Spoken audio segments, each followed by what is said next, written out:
Министерот за внатрешни работи на техничката влада Наке Чулев одлучи кои началнички позиции ќе бидат сменети во неговиот мандат до одржување на изборите. Законот дозволува Чулев да направи 15 нови назначувања на челни позиции на сектори, оддели и единици, за кои решенијата се веќе изготвени.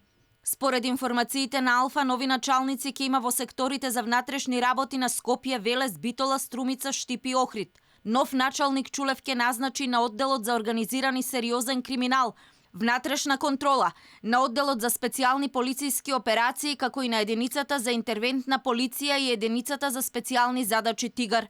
Според законот за техничка влада, сега актуелните началници ќе станат заменски на новоназначените, а подписите ќе им бидат врзани, односно одлуки нема да можат да носат без взаемна согласност. Законот дозволува министерот Чулев да изврши хоризонтални распоредувања на вработените, кои се на негов предлог во бројка од 10% од бројот на хоризонтални распоредувања базирани на просекот на овие распоредувања во 2013 и 2014 година. Чулев на министерската позиција во полицијата од вчера. Тој најави ревизија на сите нови решенија кои неговиот претходник во голем број и на брзина ги додели пред изборот на новата техничка влада.